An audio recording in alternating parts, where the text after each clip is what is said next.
What's up everyone, welcome back to Phoenix Tech. In my last video, you saw me move into my new apartment and throw together a functional PC and desk setup just to get things rolling. I said I'd be back soon with a more detailed tour of my setup, and today is that day. It's not fancy, it's not final, but it gets the job done. Alright, so let's start this little tour here of the setup with the main core component itself, the main PC that I use. This is what does everything behind the scenes, the editing, the gaming, browsing the web when I want to, and among other things that I do with it. So we have a Leon Lee LANcool 2 mesh computer case. Inside of that, we have the MSI Tomahawk X670 Wi-Fi Gaming DDR4 motherboard. There's two versions of this. There's a DDR5 and a DDR4. I went with the DDR4 when I upgraded because, well, I didn't want to have to buy all new memory. Speaking of the memory, that is Nighthawk T-Force in there, which I really like the looks of these sticks. They have got these little wings on the top of them with the RGB. And that's 64 gigs of DDR4 memory in there. And switching over to DDR4 and getting 64 gigs at the time when I made this upgrade wasn't really a possibility. It was just way too expensive, and running more than 2 sticks just wasn't a thing. So yeah, I just decided to go with the DDR4 and just use what I had. It was just going to be cheaper that way. Powering everything on the motherboard, the main brain of the computer itself is a Intel 12700K processor. And of course, as you can see, I am running a custom water cooling loop in there that I did myself. I'm just going to open the case up here because there's like fingerprints and stuff on it that I just didn't have time to clean off here. But look at that. Is it perfect? No. But this isn't too bad for the first time I've ever actually done custom bins and like custom hard loop water cooling at all. So, all right, my video card is in a Corsair GPU block for water cooling, but it is actually the Zotac 3080 Ti that I use. Obviously cut down quite a bit just to its core component, the main board itself inside of that cooling system there, that cooling block. Same thing, the entire cooling system is actually a Corsair cooling system. The hard tubing I used, the reservoir, a lot of the actual fittings are also Corsair. Some of them are other brands though that I just tried to save a little bit of money on. Most of the fans in here are Corsair, which I'm not 100% happy with anymore. I'm actually, for my next build, I'm going to try to get away from the Corsair stuff. Their IQ software is really horrible, and it just constantly causes me issues all the time. And if you look down here, you will notice that I have a small little screw holding that one little slim fan right there. I have a problem with these fans where they constantly, they're slim fans because I don't have a whole lot of space down underneath of here. So in order to fit fans in there and get some more cooling in here, I have to use the slim fans. So this one, actually either one of them are always causing me issues, and I keep having to replace those because they just start like grinding noises. So since I didn't feel like unhooking it, I just kind of put a screw in there to stop that one from moving at all. It's fine. Is it the best thing to do? No. But I just don't want to replace it right now, and especially since I'm getting ready to build an entire new system, really. So I was like, it's fine. It's a loss of that one fan's not hurting anything. And eventually I am just going to like unplug that fan so it's just not powering on anymore, and then I can take that screw off. So radiators in the system, we have a 360 up front with a 240 on top. That was the best that I could put in this particular case. But for my next build, I am going to go with 2 360s to get maximum airflow and stuff, and maximum cooling potential, I should say, out of my radiators. Powering the entire system, we have an EVGA 850 80+ gold rated power supply down here. I do have custom cables in my system here. They're just extensions, not full cables, but yeah, these were hard to get. I ordered them custom made, cost me about $100 and some, and took forever to get because they came from China. Wasn't expecting that when I ordered them. And everything is being guarded by our Doc Brown Funko Pop right there. I think for my next PC build, I am mostly going to go with more of a natural look. I'm looking at the Fractal North XL for the case, and I'm gonna probably kind of move away from RGB and stuff for the most part, or at least slim it down some. All right, so moving on along, let's talk about my 3 monitors that I'm using currently. The first one, the main one right in the middle, that is a Gigabyte 32-inch, 144 Hertz, 4K curved monitor right there. Absolutely love this thing. It was a choice between this one or the Samsung 32-inch 4K curved, and the Samsung was about $800 or so. This one cost me about $600, so I saved a couple $100, and I have no regrets about this monitor at all. Maybe one, and that's the fact that I probably should have just saved up and instead of bought the 57-inch curved. But I wasn't really thinking that far ahead, and at the time I was like, that's really cool, but I don't really need that. I'm just going to use 3 monitors because I like that. But now I'm looking at that Samsung 57, but I've already discussed that, so no more of that. The 2 monitors on each side are Samsung monitors. They are 4K monitors. They're not curved, but they are pretty decent monitors. Now, I didn't give a whole lot for these 2 monitors on either side of my main one. They don't need to be anything special. I did want them to be 4K to match the resolution of the middle one, but I didn't need them to be like any kind of high refresh rate or anything like that. All they are for is just for like browser windows and other things like that, not gaming or anything. So yeah, they do their job. They weren't expensive, and I think they work. We'll talk about the peripherals that I use, my mouse, keyboard, etc. here in just a minute, but I do want to take note of something that changed from the build video over to what I'm using now, and that is my main chair. Now, if you're a gamer, a YouTuber, if you spend any amount of time at a computer at all, one of the main things you're going to want to need is a good chair. The Serta that I put together in the time-lapse video was not a good chair. That chair was about $160, I think I paid for it. And from the moment I sat down in it, 2 hours later, my back was absolutely killing me. It was not a comfortable chair at all. And I cannot recommend that particular Serta at all. My last chair was a Serta, but it was a more expensive chair. And over the years, it just it lost its shine because it started falling kind of apart. A lot of the leather just started coming off, and if it was a really cheap bonded leather. So if you've ever experienced bonded leather starting to peel, it just gets everywhere. I ended up leaving that chair behind when I ended up moving here, so I had to get a new one. So I went with the Serta, and because I liked my old Serta, but it wasn't very good. And I ended up returning that one, and I got this one. This is a chair that I heard a lot of good reviews on from other YouTubers. A lot of people said this was a great office chair, great chair in general. And it was only like $70 when I bought it. So I went ahead and grabbed it. It's the Tykova ergonomic office chair. At first, I liked it. But over time, I'm not so comfortable with it. This is a chair I'm going to be using for a little bit longer, though, because I do plan on getting another Serta chair. But that new chair I'm going to make sure I get the big and tall one. I'm not a big and tall person, but I like having a spacious, thick, padded chair, and the Serta big and tall chairs are that. So the one I'm looking at is the Everett design. It's about $400. I don't have it right now.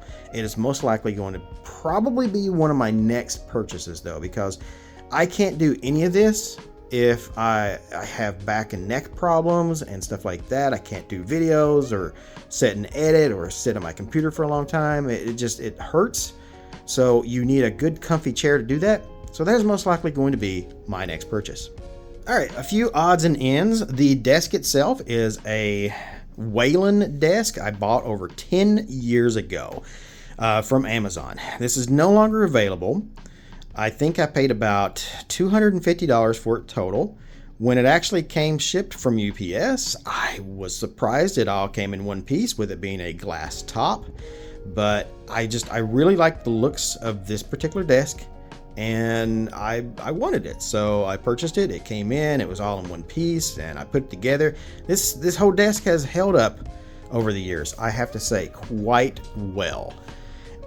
With it being a glass top and having mounted like multiple monitor arms and everything, this thing is built like a rock. Like I said earlier, it has been fantastic for a desk.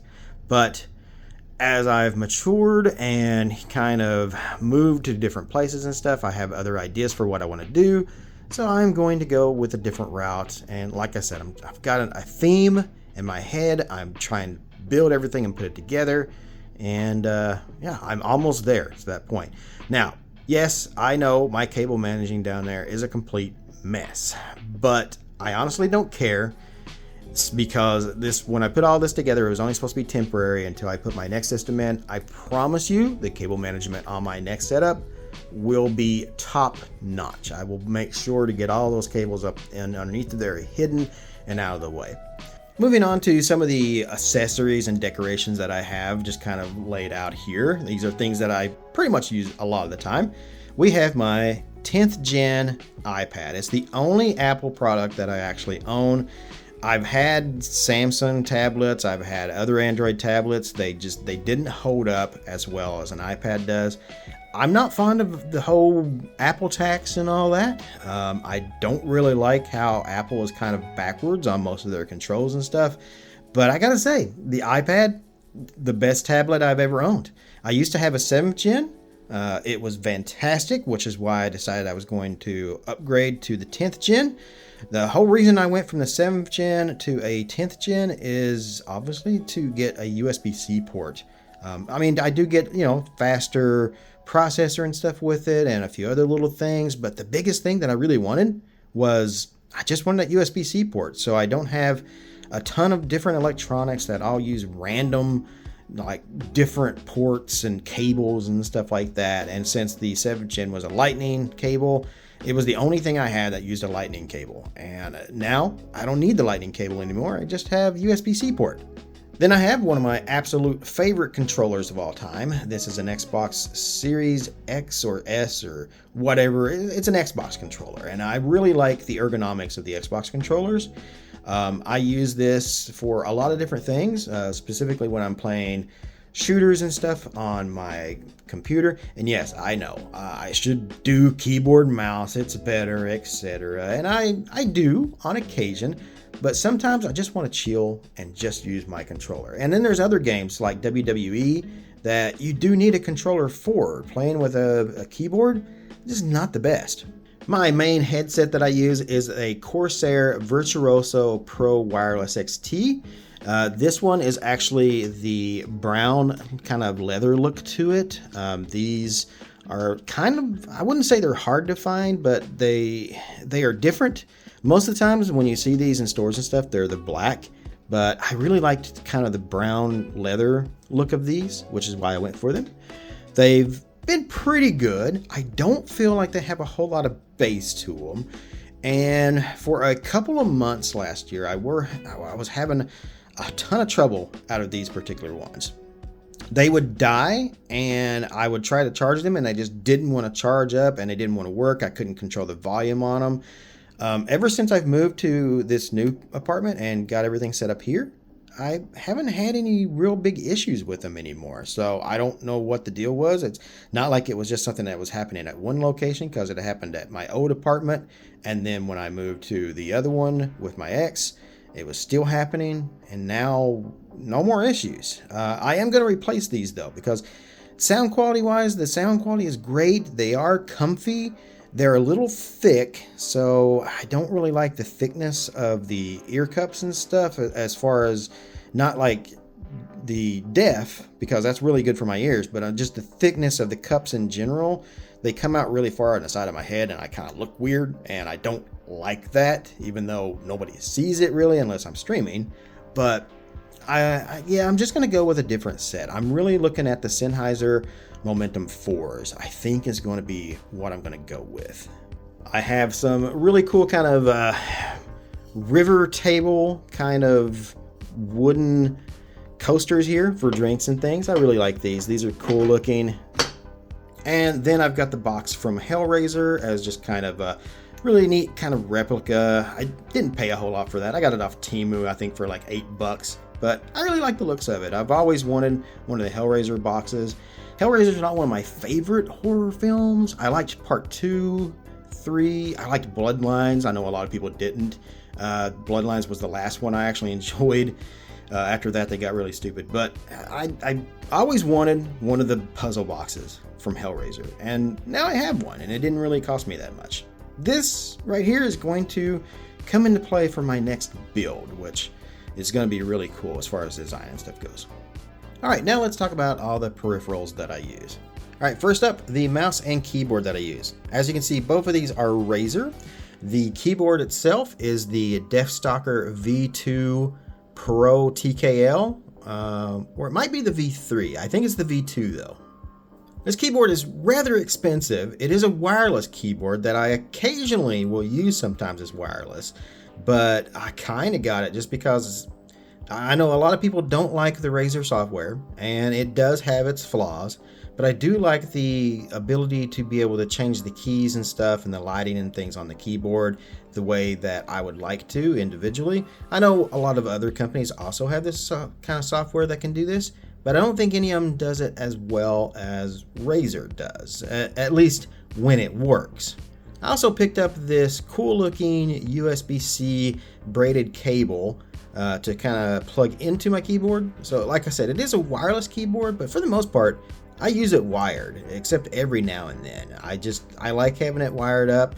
I've had problems in the past out of the wireless signals and stuff. It lags and it just starts doing things I'm telling it not to do. So yeah, I kind of prefer to have it wired, to be honest. The mouse is the Basilisk V3 Pro. I absolutely love this mouse. This is the best mouse I've ever used and was well worth the money that I spent on it. I love the thumb rest on the side of it, and I love the kind of underglow that it has. You can't really see it right now in the light. Yeah, you can kind of see it, I guess, a little bit. But for the most part, I'm usually kind of in the dark when I'm playing my games and doing editing and stuff, so it has kind of a nice little RGB glow on the bottom of it, which I do like. I also added a little wireless puck for charging onto the bottom of this mouse, which is a really cool feature that it has. And that way I can actually set it onto my wireless charger, the same place I charge my phone. You can see mine back there. I have a Millennium Falcon charger. Doesn't really fit the theme of what I'm going for with my system setup, but I really like it. I thought it was cool. Picked it up at GameStop. Not sure if they still sell that or not. Next up, we have my Echo Show that I use. That's great for weather. It gives me the option for She Who Shall Not Be Named right now at the moment to give me updates and stuff. Kind of a little personal secretary, if you will. I can also see when I have deliveries that have arrived. It works with my doorbells and other cameras and stuff that I have, so very handy for that. Then I have my Elgato Stream Deck that I use right there. That is fantastic for a lot of different reasons. I used to use it quite a bit for streaming and things. Recently I figured out it has so many other uses for controlling like lighting.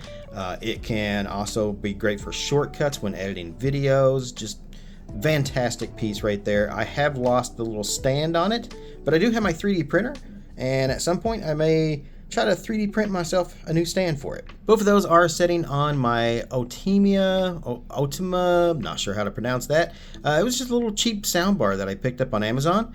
I used to love this thing. It sounded great. It also has the subwoofer that is right down there. And the problem now is that the sub no longer works. The soundbar itself works great.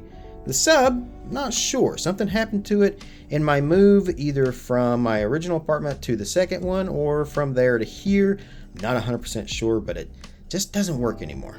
Not really sure what I'm going to replace that with in the future.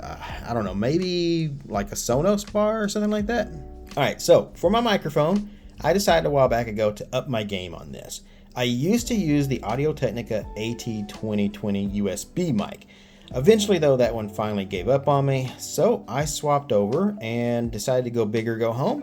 I got myself a Shure microphone, and it's an XLR. This is the Shure MV7X microphone. It's not the best microphone that Shure makes, but it is pretty close. I have an XLR booster that plugs into the back of it, and then that goes by XLR cable into my Scarlett Focusrite Solo down there for my USB audio interface right there. Not gonna lie, it was a huge pain to try to get this set up, and every now and then I still run into issues with my sound and stuff where things just don't work right.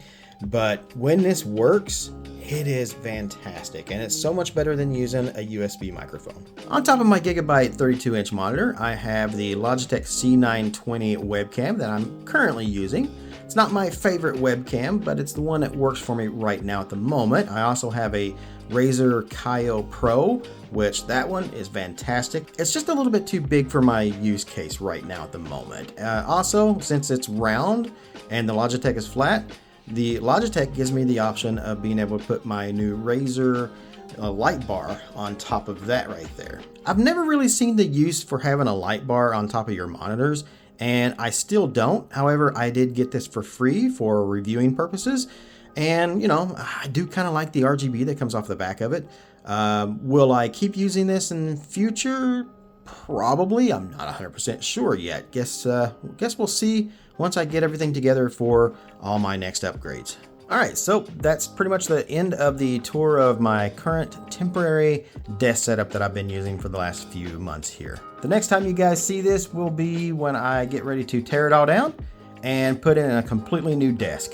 I know it's not much right now at the moment, but I do have big plans, and I can't wait to get this entire little nook over here decorated the way I want it. Thanks for watching, and if you enjoyed this little behind the scenes video here, let me know by giving it a thumbs up down below. If you have any questions about the reason why I use a specific item, or maybe something I've missed here in the tour, ask them down below. Be happy to answer all of those. But for now, wherever you guys are in the world, good morning, good afternoon, good evening, and good night. And I'll see you next time.